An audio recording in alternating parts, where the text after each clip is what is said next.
kembali lagi di podcast pendidikan Carlos Family bersama saya Lailin dan teman saya Am. Pada kesempatan kali ini kita kedatangan kakak-kakak cantik dari UM nih, Am. Wah, kira-kira mereka jurusan apa ya, Mbak?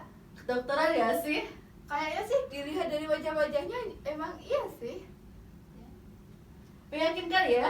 Iya, Kita langsung tanya aja biar kita lebih mengenal ya ini. biar nggak penasaran juga. Ya.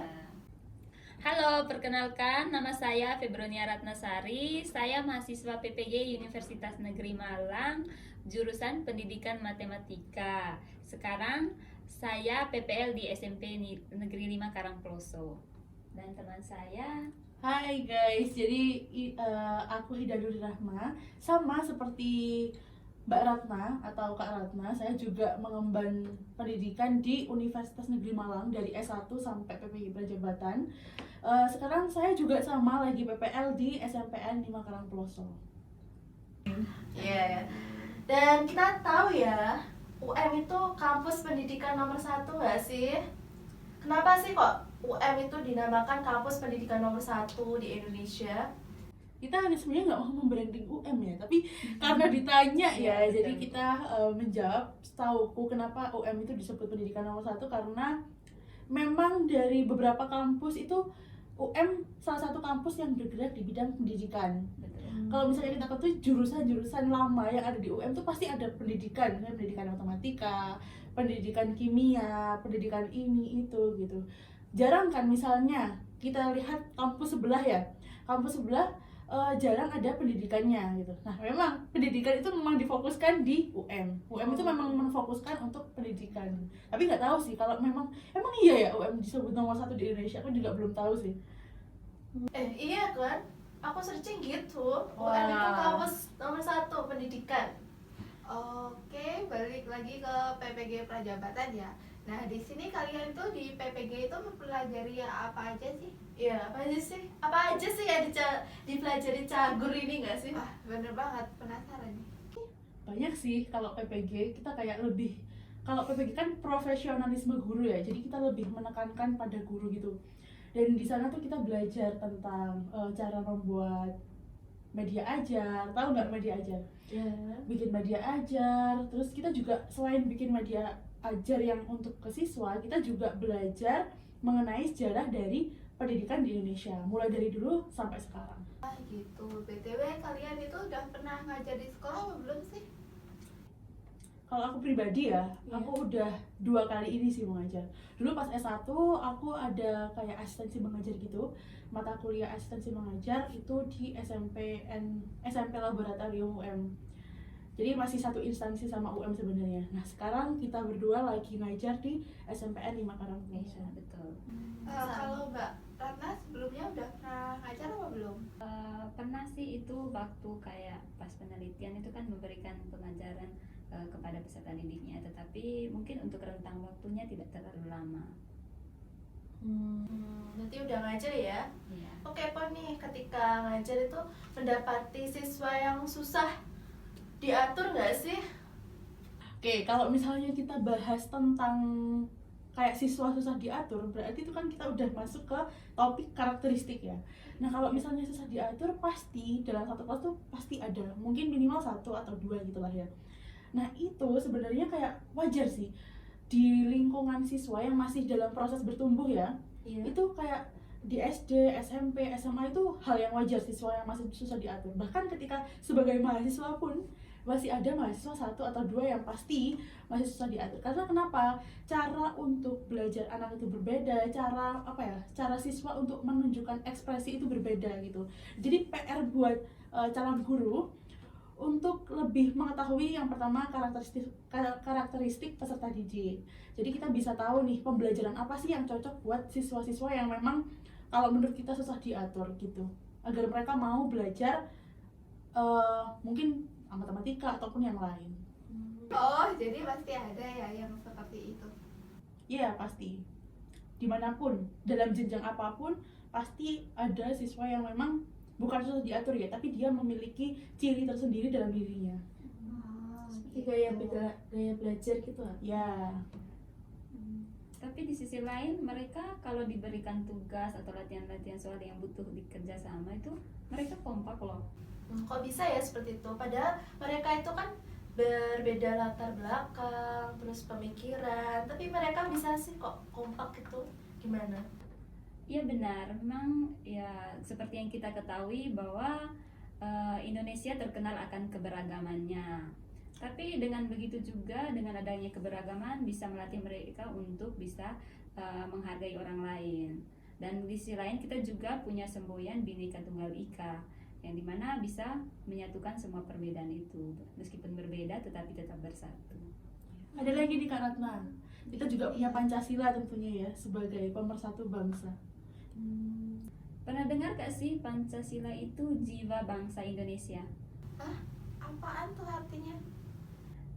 Pancasila jiwa bangsa Indonesia. Jadi Pancasila itu merupakan intisari yang merangkum nilai-nilai, jiwa, semangat yang dihidupi oleh masyarakat Indonesia, di mana di situ masyarakat Indonesia menjunjung tinggi adanya nilai-nilai gotong royong.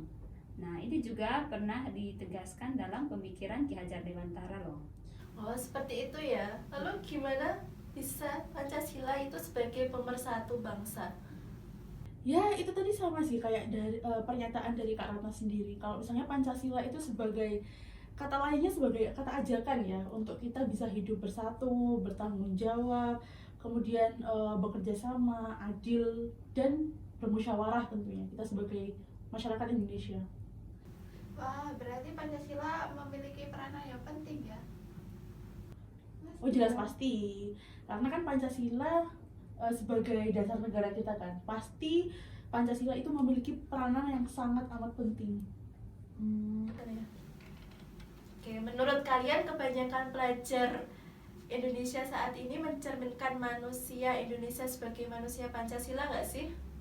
Hampir semua pelajar mencerminkan pelajar Pancasila sih setahu aku. Iya sih, dan dari beberapa sekolah yang pernah aku ajar ya, itu juga udah sebagian banyak dari siswanya itu juga udah mencerminkan profil pelajar Pancasila. Nah, menyinggung profil pelajar Pancasila nih, kalian sendiri tahu nggak sih profil pelajar Pancasila itu apa? Pernah dengar sih, cuma masih bingung di pembahasannya itu. Wah, karena kalau misalnya kita udah masuk ke topik profil pelajar Pancasila ini pasti bakal panjang ya. Jadi topik profil pelajar Pancasila ini itu seperti ciri karakteristik yang memang kita harapkan siswa itu meraih karakteristik itu berdasarkan nilai luhur Pancasila. Nilai-nilai luhur seperti itu. By the way, tahu gak sih di dalam profil pelajar Pancasila itu ada apa aja? Ada 5 sila nggak sih? Iya nggak sih? Iya. Pancasila ada 5 sila ya, Am ya? Iya, sepertinya seperti itu. Beda dong antara Pancasila dan profil pelajar Pancasila. Dari jumlah katanya aja udah beda kan? Profil pelajar Pancasila sama Pancasila. Berarti kalau profil pelajar Pancasila itu lebih dikhususkan untuk pelajar. Dan kalau profil pelajar Pancasila itu memiliki 6 dimensi. Aduh, ada 6 dimensi nih, Am. Apa aja sih itu? Kok tambah ada 6 dimensi? Iya bener banget tuh, apa aja. Ada dong, dari istilahnya aja beda kan. Tapi di sini kalau untuk profil pelajar Pancasila dengan profil guru Pancasila dikhususkan untuk penerapannya sih. Nah, kalau misalkan profil guru Pancasila kan di sini peran guru kan memberi teladan kepada peserta. Kalau ada profil pelajar Pancasila, itu ada nggak sih profil guru Pancasila? Iya ya, kan ada pelajar Pancasila nih. Kalau guru Pancasila ada nggak sih? Ada nggak sih? Ada, pasti ada. Wah, ada. Sama nggak sih sama profil pelajar Pancasila? Sebenarnya keduanya hampir sama, yang satu lebih dikhususkan ke pelajar, yang satu ke guru. Bahkan yang tadi aku sebutkan 6 dimensi itu juga sama di profil guru Pancasila. Oh, berarti nggak ada bedanya dong. Ada dong, dari istilahnya aja beda kan. Tapi di sini kalau untuk profil pelajar Pancasila dengan profil guru Pancasila dikhususkan untuk penerapannya sih. Nah, kalau misalkan profil guru Pancasila kan di sini peran guru kan memberi teladan kepada peserta didik. Jadi dia mengajarkan kepada peserta didik tentang nilai-nilai dari profil Pancasila. Sedangkan peserta didiknya mengikuti apa yang diajarkan oleh guru dan menerapkannya di dalam kehidupan masyarakat. Oh gitu ya, aku kira sama. Balik lagi ke topik sejarah pendidikan. Nah, pada pendidikan di zaman ini itu sudah berhasil apa belum sih? Iya ya, melihat kondisi saat ini menurut Ratna gimana ya? Menurut saya era saat ini sudah menggeser paradigma pembelajaran, di mana yang dari dulunya serba tradisional sekarang sudah lebih modern kan. Betul sekali, saat ini banyak teknologi yang digunakan untuk membantu terlaksananya pendidikan, iya kan? Ya, benar sekali. Apalagi pas beberapa tahun lalu kita kan sempat COVID-19. Nah, ini pasti nih. Di sini kita berempat termasuk angkatan corona Iya, kan? iya, betul Jadi, sekali. pasti kita tahu nih Pasti hektiknya perubahan dari yang biasanya belajar tuh ditulis, sekarang jadi diketik. Habis itu pembelajaran tatap muka, sekarang jadi via Zoom, Google Meet apalah itu. Jadi kayak berasa nggak sih kagetnya gitu kan ya? Iya, kita harus menyesuaikan lagi ya dari yang tadinya luring jadi daring. Terus kita menggunakan media-media lain, membuat media video pembelajaran sama. Jadi kita sebagai guru nih, kalau dulu kan kita sebagai mahasiswa ya. Nah, sebagai guru untuk kita kan nggak tahu kedepannya bakal seperti apa ya. Kita berdoa semoga kita semua nggak diberikan wabah lagi ya. Tapi untuk mengatasi itu kita dipaksa secara tidak langsung untuk belajar mengenai media pembelajaran yang berbasis digital.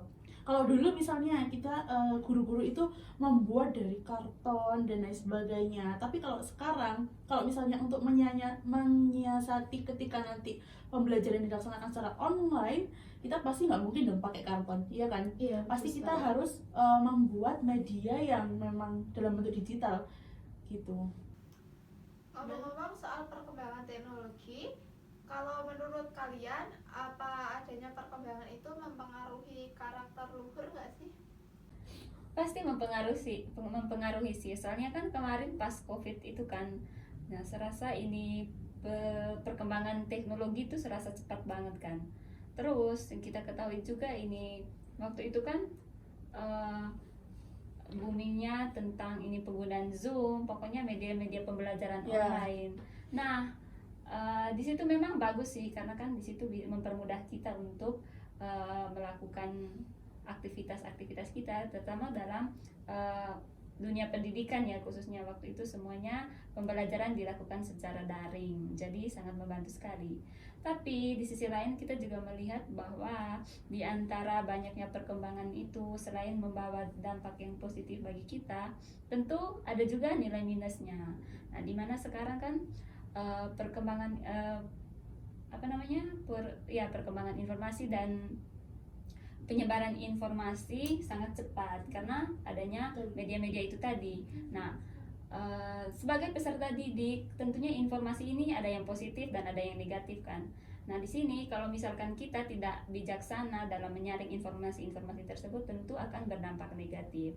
Sehingga kita bisa melihat sekarang semakin marak ada peserta didik yang membangkang, melakukan tindakan kriminal, pergaulan bebas dan sebagainya yang tentu melanggar hukum dan akan merusak pribadi peserta didik itu sendiri. Ya enggak sih? Iya bener sih, agak miris ya. Terutama peserta didik sekarang itu yang tidak mencerminkan karakter luhur sebagai manusia Indonesia. Iya, bener banget. Jadi kesannya agak gimana gitu ketika kita melihat anak itu yang tidak mencerminkan karakter luhur ya. Ya, salah satunya juga didasari sebagai adanya perkembangan teknologi yang tadi. Itu pasti berpengaruh. Karena dulu kalau zaman kita kan kita selalu ditekankan untuk berperilaku sopan, bertanggung jawab dan lain sebagainya ya. Tapi kalau anak sekarang kan karena media udah berkembang pesat, yang dilihat juga aneh-aneh ya pastinya ya. Betul. Kayak kita anak-anak pasti masih kecil udah dikasih handphone sama orang tuanya. Nah, itu juga berpengaruh ke bagaimana apakah dia menerapkan karakter luhur apa enggak. Gimana sih untuk membentuk karakter luhur kepada peserta didik itu? Di lembaga pendidikan atau di lingkup sekolah kan ada itu mata pelajaran atau pembelajaran yang dapat memberikan pemberian karakter yang baik kepada peserta didik. Apa aja sih itu mata pelajaran yang mengajarkan tentang karakter peserta didik? pas waktu kalian SMA pasti ada nggak sih mata pelajaran kayak PKN gitu ya kan. Tapi kalau di perkuliahan itu lebih kompleks lagi. Jadi ada pendidikan kewarganegaraan, juga ada pengantar Pancasila, seperti itu. Dan sekarang di perkuliahan juga sudah banyak kegiatan yang memang berdasar pada kayak pendidikan Pancasila gitu loh. Seperti kayak karakter building, kayak kalau misalnya di UM ya, biasanya gitu. Maba-maba itu diminta untuk mengikuti karakter building.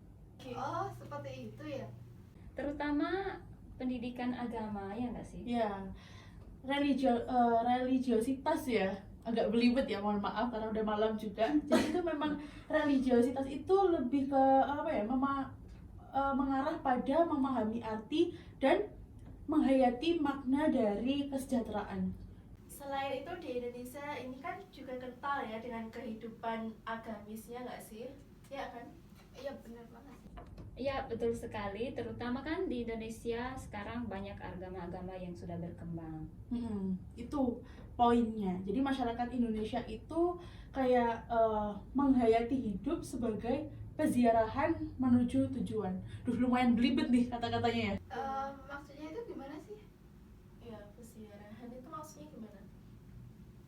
Mereka mengartikan hidup sebagai peziarahan itu dimana kan sekarang kita melihat kalau di Indonesia itu dimana umat Muslim banyak yang melakukan ziarah ke tanah suci Mekah, umat Kristen juga begitu, mereka ziarah ke tanah sucinya, umat Hindu, Buddha dan yang lain-lain semuanya melakukan peziarahan. Oh iya ya, tanpa sadar kita juga melakukannya nggak sih? Iya ya. Nah, misalkan di Jawa nih, ini dari Jawa, sebagian besar dari Jawa ya, kecuali rekan saya ini memang dari luar Jawa. Jadi kalau di Jawa itu, kalau di Jawa itu kita kayak ada tradisi ziarah kubur gitu, untuk umat Islam lebih tepatnya. Kalian pasti juga pernah kan melakukan ziarah kubur sebagai umat Islam? Ya. Nah, itu memang tradisi dari Jawa. Seperti itu. Ya, dari tadi kita ngomongin ziarah nggak sih? Iya, benar. Maksud dari ziarah itu sendiri apa sih menurut kalian?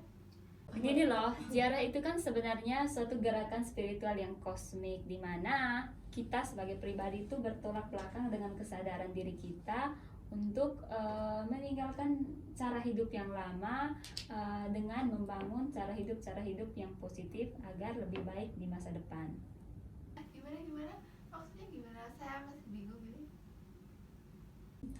Kalau lebih singkatnya ya mungkin ya, ziarah itu merupakan lambang dari perjalanan hidup kita sebagai manusia yang akan terus-menerus memahami jati diri kita, mendekatkan diri kepada Tuhan, maksudnya membentuk relasi yang baik dan juga keterbukaan untuk mengalami bantuan serta bimbingannya menuju kehidupan yang memang lebih baik gitu.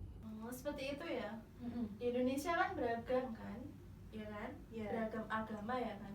Terus kita dalam menghadapi berbagai agama tersebut gimana sih?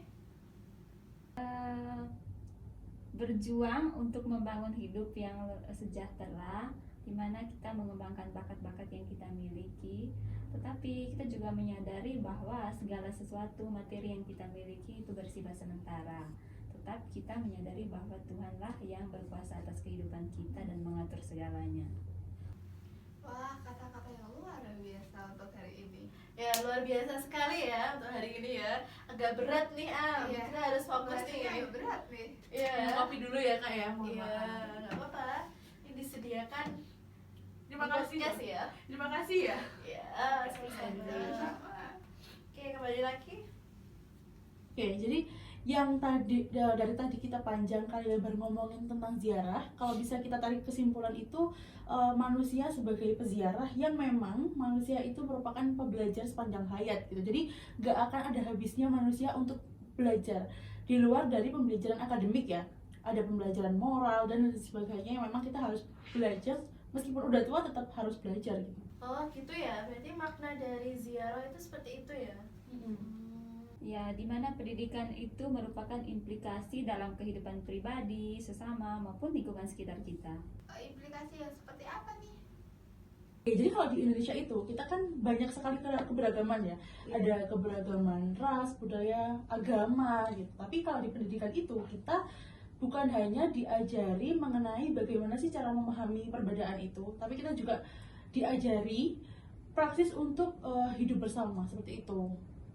Ya, jadi dengan begitu kita dituntut untuk saling mengasihi, menghargai, bukan malah berkompetisi, apalagi kompetisi yang tidak sehat gitu. Iya. Wah, pembahasan kali ini sungguh berat sekali ya, Am ya. Ya benar sekali, di sini kita bisa sharing-sharing gitu. Ya, dan gak terasa nih kita udah berapa lama ini di sini ya? Ya udah 1 jam Jam lebih mungkin. ini. Iya. Terima kasih ya untuk kakak-kakak PPG yang cantik-cantik ini telah menyempetin nih hadir di podcast Carlos Family ini. Ya benar banget. Kita juga makasih banyak loh ya. Iya. Kita juga makasih banyak karena udah diundang di sini. Jadi kita bisa menyuarakan suara-suara hati calon guru ini. Cagur ya.